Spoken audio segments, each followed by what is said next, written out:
But I wanted to go today in St. John.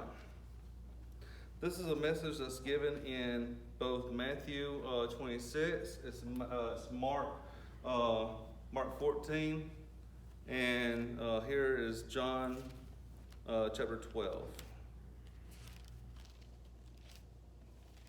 We find that Jesus is on his way up to Jerusalem for the last time. He's been trying to get his disciples and his apostles, been trying to get them ready for what's about to take place. Now, as humans, we don't know what's going to happen tomorrow. We only know what's going to happen today. And it scares the mess out of us. So can you imagine if we knew what was going to happen tomorrow? We would be changing the way we act. We'd be changing the things we do. Some also just be laying around thinking, well, nothing's going to matter anyway. And some also be running like crazy trying to get everything done. It's like, I got to do this, I got to do this. Like nesting before you take a trip or something. But we can't handle it. So therefore, we can only see what's right in front of us. So he's trying to prepare us, just like we're trying to prepare our children before they get out of the home, before they get in the world, and they know they're going to be attacked with everything else, with society, with bills, with everything mentally, spiritually, and physically that you can imaginable is going to be coming at our children. So therefore, we try to put every single knowledge from our own personal experiences that we have in them, so we can prepare them so they can stand against anything that comes their way. Well, that's what Jesus was doing here. And he comes up, we find in, what did I say, was that 14? 12, my bad.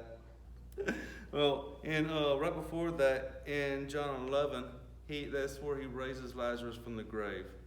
How he comes back, and Martha runs out to meet him, and Mary's still in the house, and she's with a group of mourners.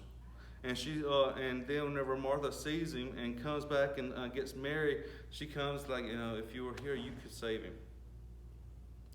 She believes so much in him. But all these mourners just coming after him. And then he goes and he tells the fathers, like, look, I've already prayed to you. You hear me. But I'm saying this right now where they can hear me, so they know that it is not me, but it is to glorify you. Everything I'm doing is to glorify you. And so that's exactly what he's saying in John 11, right before he brings Lazarus forth. And he calls forth Lazarus and says, come forth. And he comes back to life and walks out. So everything, the world's seeing him as he's the one doing this. But yet he's saying, no, it's not. I just now told you that I'm asking the Father to do this. I'm here to glorify him. He's working through me right now. So that's what he was getting to. He's trying to glorify the Father in everything he did. Just like we're supposed to be glorifying him in everything we do. And so glorifying him, we also glorify the Father, just like he did. Well, the reason why the Pharisees and Sadducees and all them was after him, we can find a little tidbit in verse 48 of 11 before we go into 12. It says, let's go to 47. It says, therefore the chief priests and the Pharisees convened a council and were saying, what are we doing? For this man is performing many signs. If we let him go on like this, all men will believe in him, and the Romans will come and take away both our place and our nation. But a certain one of them, Caiaphas, who was high priest that year, said to them, you know nothing at all, nor do you take into account that it is expedient for you that one man should die for the people, and that the whole nation should not perish. Now this he did not say on his own initiative, but being high priest that year, he prophesied that Jesus was going to die for the nation. Oh yeah. And not for the nation only, but that he might also gather together into one the children of God who are scattered abroad. All right, the Sadducees and Pharisees, you have to understand a little something about them. It was the Sanhedrin, the one that was over the Jewish law, and they were split. The Sadducees did not really believe in a life after this. That's the reason why they were always sad.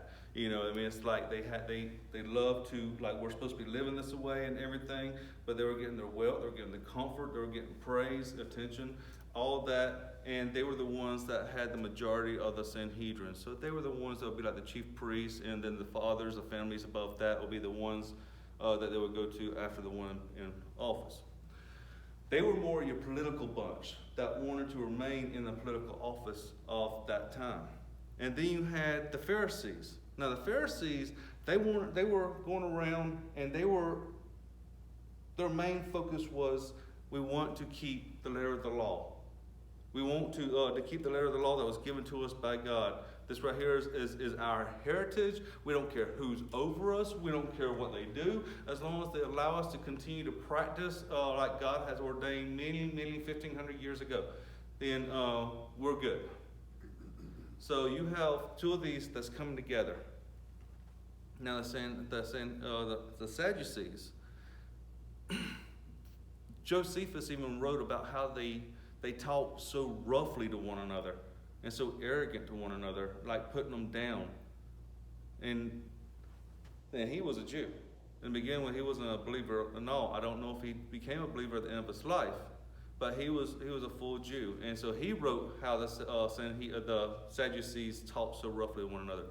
And so here it is, he's telling them how the chief priest spoke to him, you know nothing at all. And that right there was common for them to talk to one another in that tone. Ridicule them, call them names or whatever, like saying that I'm smarter than you, you know, you shut up, listen. That was them, trying to belittle one another. But that's not what Jesus was trying to lead them into. He was trying to lead them to talk to one another in love, treat one another with love. It didn't matter who they were. It didn't matter what they believed. You shouldn't shun somebody because of the way they dress or how they act or what they look like or what they've done. But instead, show them love because he came to love us. With everything we've done, he came to love us. So this is the reason why they're after him. And they wanted to come after him even more because this right here is right after he raised Lazarus from the dead. So he had to go over to another city, another town. If it starts with an E, I can't pronounce it this morning. Ephraim or something like that.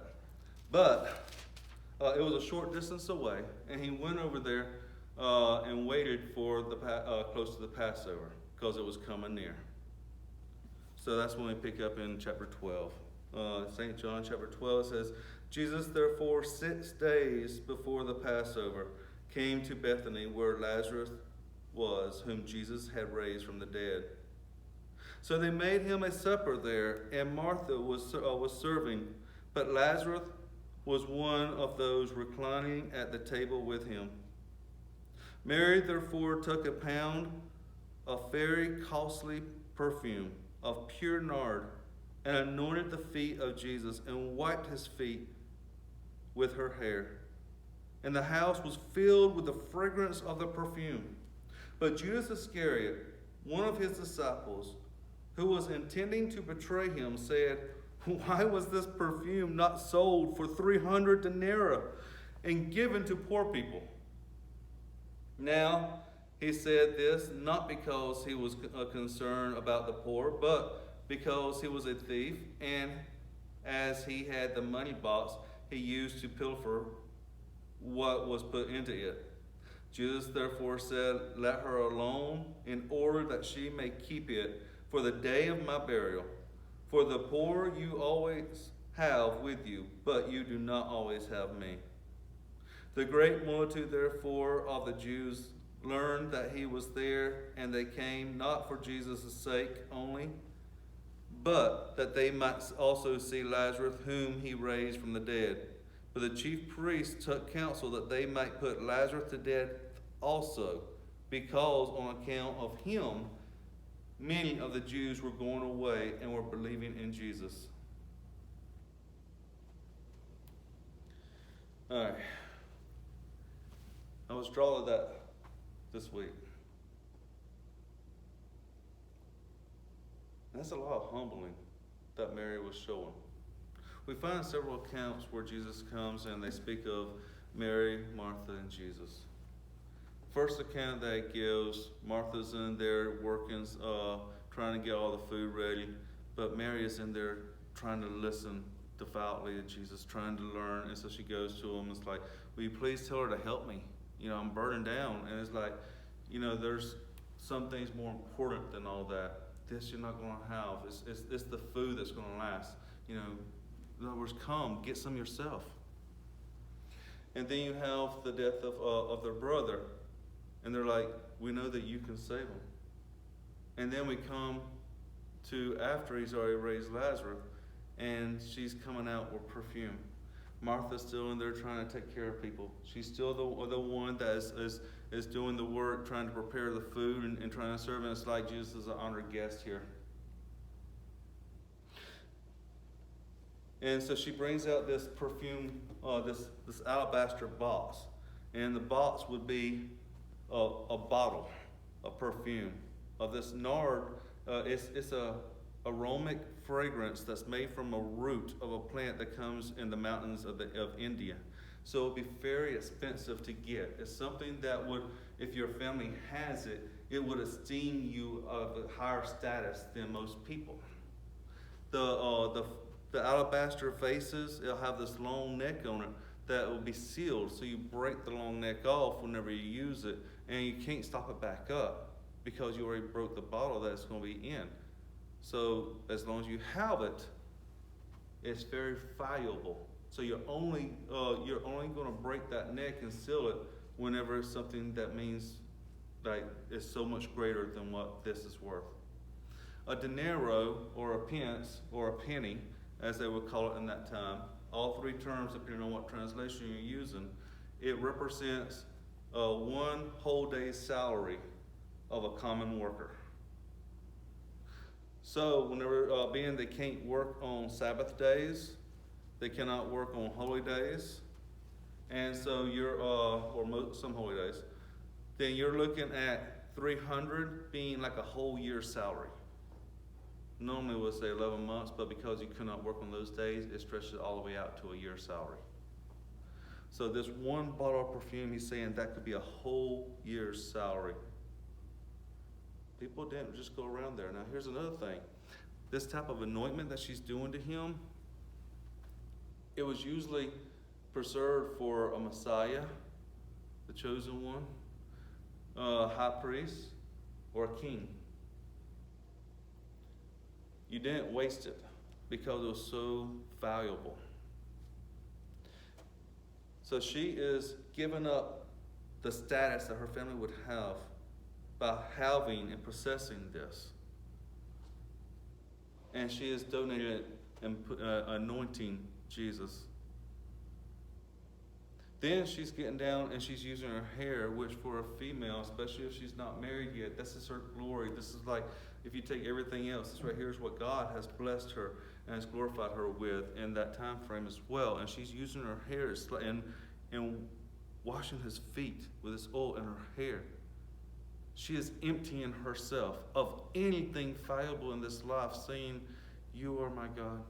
I am nothing without you. She is not only preparing him and anointing him before his burial, but she is anointing him as her king. And she doesn't even know about the burial thing yet. Then we go to Judas, right the opposite. Judas, on the other hand, he wants to try to say, hey, why don't you stop her from doing this? So he's trying to pretty much ridicule Jesus for not stopping her because he wants the money. It's like, we can use this money here. Come on. We can be giving it to the poor, because that's one of the things they would do is give alms to the poor on the during the Jews' Passover, in the afternoons and stuff like that, go around and helping them. But he wasn't thinking about that. This right here is the only place in the New Testament where it talks about him being a thief. I think that John was kind of looking back and having remembering that, hey, he's the one that did all this. So he's bringing out a little more in-depth feelings here. It's like he was right there. He was actually reaching in and taking from the funds the whole time. So it had nothing to do with humbling himself. He was trying to esteem himself and lecture Jesus on allowing this just so he can do it as a greedy method and get what someone else was trying to get a blessing for.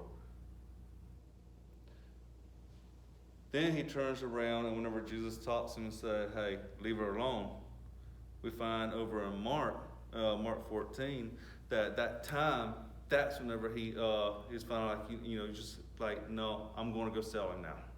I'm going to go trade him and become a trader. I'm going to go and sell him to the priest, because they already put out that, hey, if anybody knows where he is, let us know. They're trying to get him.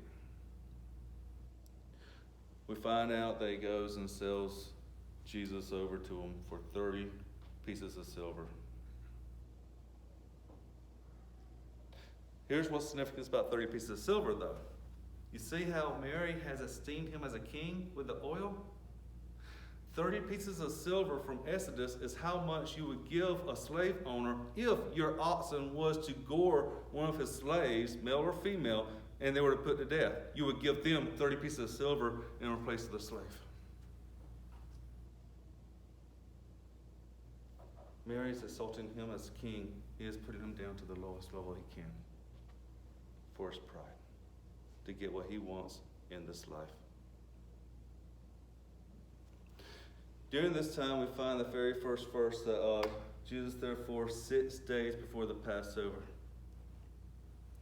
We find that they're not going to kill anyone on the Passover, nor can they do any work on the Sabbath, which a lot of people think that the Passover this year landed on that Saturday, which means he would have been on the cross, and everybody on the crosses would have made sure they were dead, broke the legs, or in his case, put the spear in him on Friday, because they couldn't do any work on Saturday. Being he rose on the third day, that would put it on Sunday. If you were to become king on the last day of the year in this time, the last day of the year you were anointed king. The very next day starts a whole new year. So that very second day of your reign, you would be in your second year of reign. But you would be your second day, but second year. Same thing happens with their time frame. It starts at sundown, just like in Genesis where it says the darkness and then the light was counted one day. That's how they treat this. So that Friday night, when the sun goes down, that starts their Sabbath. And then it goes all day on Saturday. So he would have been on the cross on that Friday, then laid into the tomb. So that would have been the first day. Saturday would be second day. And on Sunday would be on the third day when he rose. And here it is 6 days before the Passover. So that would have been like Sunday-ish. So he's got Sunday to eat with them and all this, and for Judas to go and trade him out. And then the cross on Friday. So he sees all this stuff and knows all this stuff's about to take place. So he's got a short amount of time that he's preparing them. But he can't just lay it out with them. Can you imagine how crazy they're going to get and act if he does? It'll tear them apart mentally, spiritually. It's like, wait a minute, you're not supposed to die. You're supposed to come and set us free. Because they're still having trouble understanding this. That's the reason why they fled whenever they came and got him at Gethsemane. It wasn't until after he rose again when they finally was like, all right, now we're starting to understand. There's so much more than what we thought.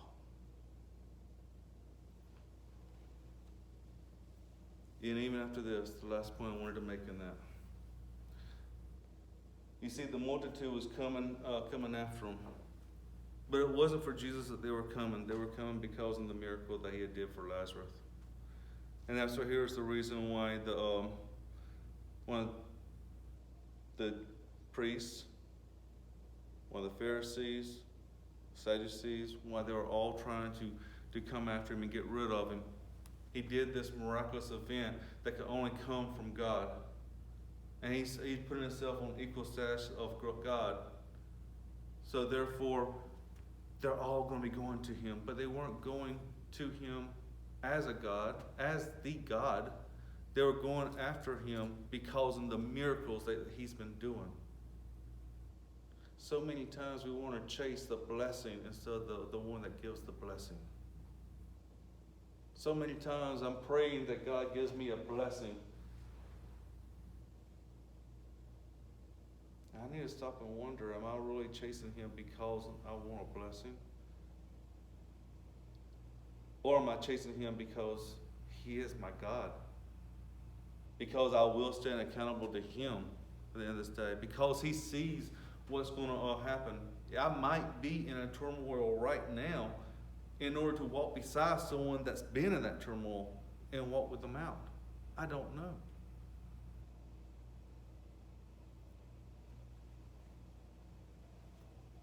I heard it said before that prayer is conditioning is true prayer is whenever you get down before God, you make your request, but you're conditioning yourself that, hey, if my requests are never answered, if the answer is no, I'm still going to serve you, just like the 3 Hebrew children said, because you know what's best.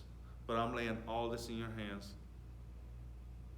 So it's conditioning ourselves to be molded for his purpose in this life, regardless of the outcome, for his glory and not our own. So we have 2 people that side by side here. You have Mary, that they were looking down on. If you go back to Matthew, you go back to Mark, Matthew 26, Mark 14, you find that they say that everybody was coming against her. Everybody was trying to mock her and talk bad about her doing this. In John, he specifically says Judas. So Judas was probably the one that spoke up the loudest in this, trying to direct it. Matthew and Mark, it says that she anointed his head, which is what you would do for a king. This it says he anointed her feet. Each of these gospels is given from the angle and the viewpoint of the person that was writing it out, so and giving the message from where they were sitting and what they were seeing. So it's a good chance that she anointed both, and that she was anointing him. So it would be like the whole body. That really doesn't matter. She was given everything that she held dear in this life, and she was given to him and saying, I'm yours. Judas was taking him and selling it so he can have a little piece of land for the cost of a servant, of a slave. And he was the one that walked beside him and saw everything he did. It doesn't matter where we're at in this life, what we've been through, but what are we offering him? It's not a one-day thing. We find in 2 Peter, 1st chapter, that it's a continual growth. It's a continual climb. Things are going to happen. Josephus wrote in one of his writings how the people that lived back then would meet together to pray to find that was trying to live like this Christos that was died on a cross, to see how God would have them live each day. So it wasn't just a once and done thing. But what are we offering him? We don't know what tomorrow's going to bring. We don't know the reason why we're in these turmoils or why we're going through pain at times. But pain's not always a bad thing. Sometimes it's a gift. I say that because whenever we feel pain, if you experience pain, you know that, hey, something's happening, and it makes you aware. It's not always pleasant. It's never pleasant. But you have people that can't feel pain, like leprosy, diabetes. You have children that's born where they don't have a tolerance to pain, where they have nothing to tell them that hurts. One story is as a teenager, by the time she was 15, already was without fingers from her own doing. So pain's not always a bad thing, but we have to give everything to him and ask him to help us through it. Sometimes there might be someone there we can help with it, sometimes not. But we do have one promise that he made before he left. Very last verse of Matthew says that he'll be with us always, even to the end. So, no matter what we're going through, just offer what we have to him. It doesn't have to be much. A prayer, a few minutes, reading his word, being there, show a little kindness to someone else. I also get here to one more thing. What God lays on one person's heart to do for him, to glorify him, whether it's helping someone, reaching out and touching somebody, could be something totally different than what he lays on someone else's heart to do. This right here was like the church, the ones that was meeting with him, and they were trying to bash her for doing this blessing on him. But he knew what was in the future. They didn't. I heard a preacher once before say, no, don't ever give all your tithes to the church here, but always keep some out, so whenever God lays on your heart to help someone, you have it, you reach in and give that tithes to them, wherever God lays on your heart. I believe that there is very biblical when it comes to this. It is used in part in going out and blessing people whenever God puts it on your heart to do so. Trust in him. Trust that we answer to him. Not before any church or any other body, but we answer to God in the long run. But seek him. We must be able to hear his voice. So seek him so we hear his voice and know that it's him speaking. And let's evaluate what we're actually pouring out on him.